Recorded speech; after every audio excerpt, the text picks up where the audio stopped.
விஜய் பேசுகிறேன். இப்போது நீங்கள் ஸ்டோரி கேட்டிருப்பீங்கன்னு நம்புகிறேன். அண்ட் உங்களுக்கு பிடிச்சிருந்தா உங்கள் ஃப்ரெண்ட்ஸ், ரிலேஷன்ஸ், கதை ரொம்ப விரும்பி கேட்குறவங்களுக்கு கண்டிப்பாக சப்ஸ்கிரைப் பண்ணுங்கள் அண்ட் ஷேர் பண்ணுங்கள். Thank you friends. இப்போது கதைக்கு போகலாம். படுக்கையில் வலியுடன் படுத்துக்கொண்டு இருக்கும் அந்த பெண்ணுக்கு அவளை பற்றி கூட கவலை இல்லாமல் மற்றவர்களை பற்றி கவலைப்பட்டு, அவளை பற்றி கவலைப்பட வேண்டாம், தன் உயிர் போனாலும் பரவாயில்லை என்று கூறும் அவளை கண்கள் கலங்க பார்த்த ஷீலா, என்னை மன்னிச்சிடுமா என்று அந்த பெண்ணிடம் கூறிவிட்டு பிரசவம் பார்க்க ஆரம்பித்தார். அந்த பிரசவம் நல்லதாக நடந்தேறவில்லை. அவள் மிகவும் வலியை அனுபவித்தாள்.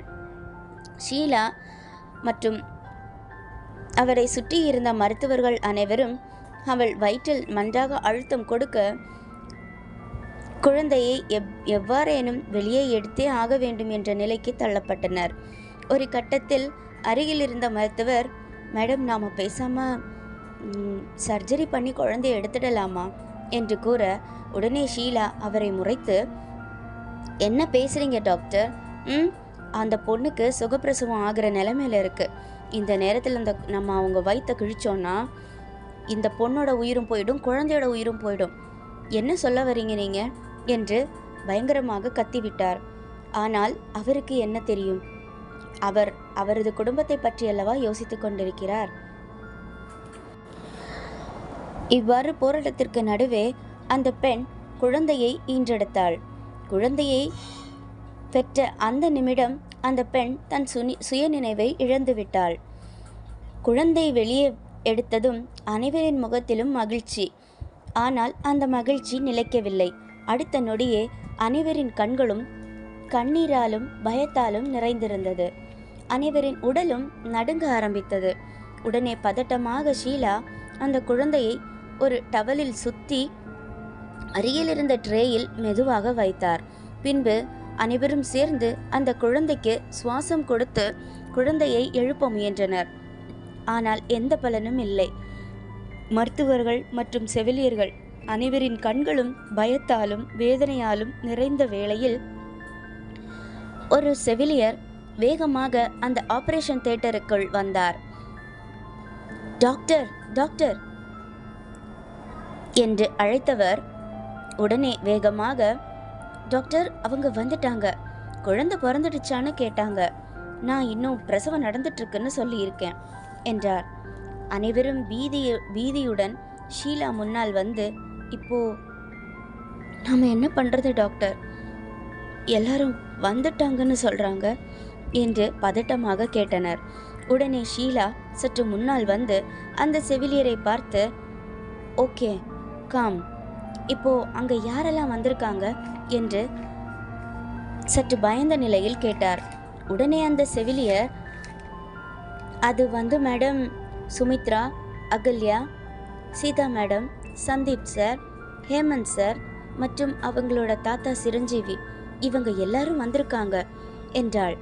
உடனே ஷீலா, அப்போ ஆதித்யா சார் இன்னும் வரலையா என்று எச்சில் விழுங்கியபடி கேட்டார். அதற்கு அந்த செவிலியர், இல்லை மேடம், இன்னும் வரல.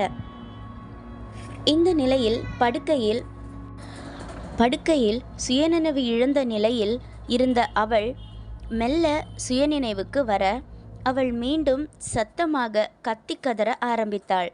தன் வயிற்றை பிடித்து கொண்டு இவள் ஏன் மீண்டும் கதறுகிறாள் என்று அவளை ஒரு நிமிடம் உற்று பார்த்தனர். அப்போது அனைவரும் திரும்பி பார்க்க, அவள் மற்றொரு குழந்தையை ஈன்றெடுத்தாள். இந்த குழந்தை பிறந்ததும் மிகவும் சத்தமாக அழ, அந்த இறந்த குழந்தையை அனைவரும் ஒருமுறை திரும்பி பார்த்துவிட்டு இந்த குழந்தையை ஆச்சரியமாக பார்த்தனர். அனைவரின் முகத்திலும் இருந்த பயம், கவலை அனைத்தும் மறைந்து போக, தங்கள் கண்களில் வழிந்த கண்ணீரை துடைத்து கொண்டு அந்த பிறந்த குழந்தையை சந்தோஷமாக கையில் எடுத்து அதன் தொப்புள் கொடியை மெல்ல வெட்டி குழந்தையை சுத்தம் செய்து கையில் எடுத்து ஷீலா வெளியே எடுத்து வந்தார்.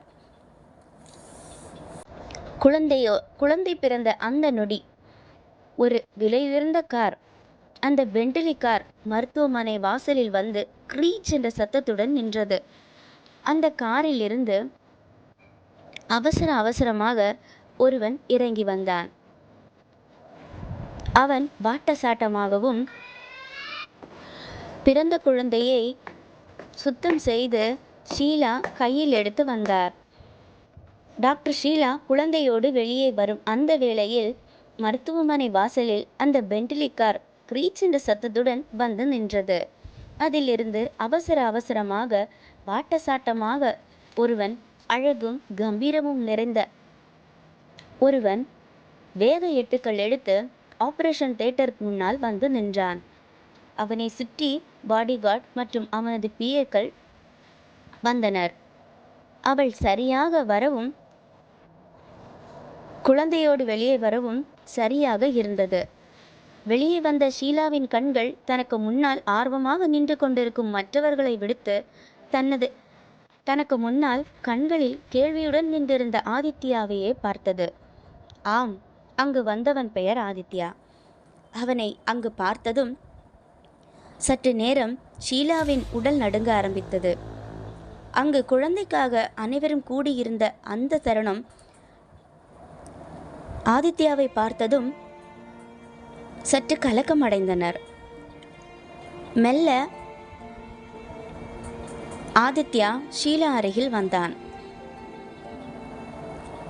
ஆதித்யாவை பார்த்ததும் அனைவரும் சற்று ஓரமாக. ஓகே ஃப்ரெண்ட்ஸ், இதோட கண்டினியூட்டியை நான் நெக்ஸ்ட் எபிசோடில் சொல்கிறேன். தேங்க்யூ.